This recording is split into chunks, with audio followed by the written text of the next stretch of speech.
Hello दोस्तों, welcome to my channel study material. और आज देखिए हम इस वीडियो में CGL टीयर 1 एग्ज़ाम 2024 को लेकर बात करेंगे। आपका जो है टीयर 1 का एग्ज़ाम कंप्लीट हो चुका है 26 सितंबर को और टेंटेटिव आंसर की भी आ चुकी है। ऐसे में बहुत सारे कैंडिडेट जो डाउट में हैं वो सीधे सीधे इंतजार कर रहे हैं आपके फाइनल रिजल्ट का कि आपका फाइनल रिजल्ट आपका कब आएगा, कब जो है उन्हें पता चलेगा कि वो क्वालिफाइड हैं या नहीं हैं। क्योंकि बहुत सारे कैंडिडेट ऐसे होते हैं जो क्वालिफाई होने के बाद ही तैयारी शुरू करते हैं टीयर 2 की। और ये जो है एक तरह से देखा जाए, उनकी नज़र से देखा जाए तो ठीक है, क्योंकि अगर वो ये सोचते हैं कि अगर जो है टीयर 1 क्वालिफाई नहीं होगा तो हम टीयर 2 की तैयारी क्यों करें, हम और किसी और एग्ज़ाम की तैयारी करेंगे। क्योंकि बहुत सारे कैंडिडेट ऐसे होते हैं जो मल्टीपल एग्ज़ाम फिलअप करते हैं, जैसे आपका SSC में भी डाल दिया, टीचिंग में भी डाल दिया, तो हर किसी का सिलेबस आपका अलग होता है।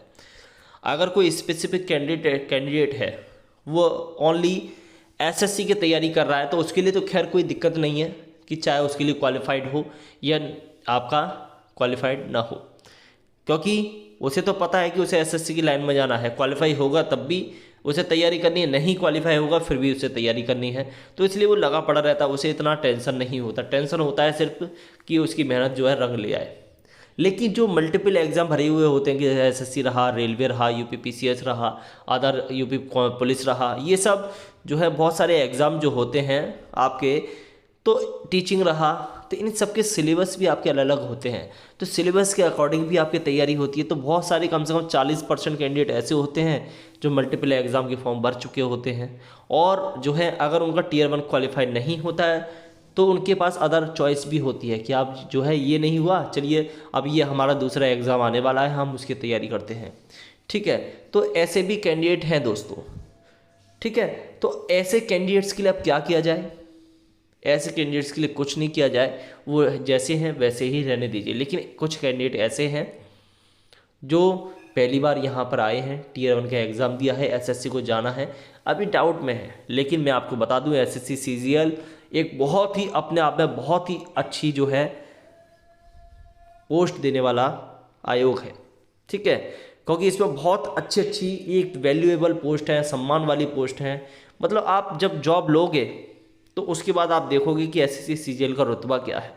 क्योंकि हम दिल्ली में हैं तो हम देखते हैं जब डिपार्टमेंटल यहाँ पर लगे हुए होते हैं, गृह मंत्रालय, वित्त मंत्रालय, यहाँ लोग लगे हुए हैं, तो पता चलता है कि एक्साइज इंस्पेक्टर जो है, इनकम टैक्स इंस्पेक्टर, इनकी वैल्यू क्या है वो यहाँ देखने के लिए मिलता है। तो वैल्यू फॉर मनी, ठीक है, ये चीज़ आपका वैल्यू फॉर रेस्पेक्ट, बहुत सारी चीज़ें यहाँ पर आती हैं। अब देखिए टीयर 1 का रिजल्ट आपका कब तक आएगा, ये जो है काफ़ी कैंडिडेट्स के मन में है। कट ऑफ की वीडियो हम बता चुके हैं कि आपकी कट ऑफ जो है कितनी आएगी, कैंडिडेट कितने क्वालिफाई हो सकते हैं। यहाँ पर अगर आप देखेंगे तो 34 लाख के करीब लोगों ने फॉर्म भरा और 18 लाख के करीब आपके जो है अपियर हुए, यानी कि 55% के करीब अपियर हुए हैं। तो पता है कि क्वालिफाई भी बहुत ज़्यादा होंगे। हालांकि वैकेंसीज़ का जो है पिछले डाटा के हिसाब से अगर देखा जाए तो 3 गुना के करीब लिया जाएगा CGL टीयर 2 के लिए। तो अभी आपकी टेंटेटिव वैकेंसी 17,000 के करीब हैं। इसका मतलब 17×51 यानी कि आपका 55,000 के करीब आपके कैंडिडेट लिया जाएगा। और हो सकता है कि आपकी सीटें बढ़ भी जाए, क्योंकि टीयर 2022 में भी यही हुआ था कि आपकी 20,000 के करीब टेंटेटिव सीटें आई थी, 34 लाख के करीब आवेदन तब भी हुआ था और अब भी 34 लाख के करीब आवेदन हुआ है। उस टाइम जो है टेंटेटिव सीटें 20,000 से बढ़ के 37,000 के पार कर गई थी, लेकिन फिर से थोड़ी सी घटी सीटें आपकी और 36,000 एक सीटों पर अटक गई, यानी कि फाइनली आपकी 16,000 एक सीटें आपकी बढ़ी थी CGL 2022 में।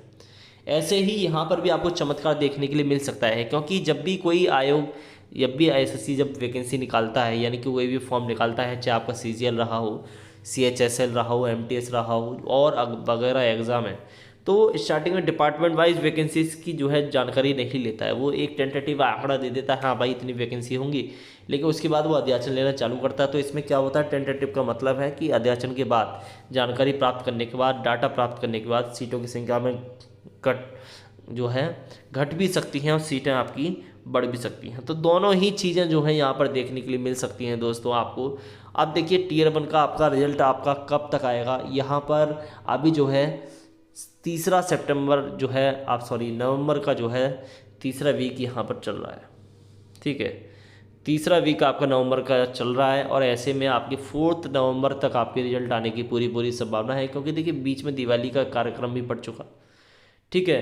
अभी तक आयोग की तरफ से कोई भी जवाब नहीं आया है कि आपका रिजल्ट आपका कब तक जारी होगा। एक अनुमानित अगर हम डेट कहें तो आपके हो सकता है कि आपका नवंबर के लास्ट वीक में आपका रिजल्ट आपका डिक्लेयर हो जाए, क्योंकि दिसंबर 2024 में आपका Tier 2 आपका प्रस्तावित है।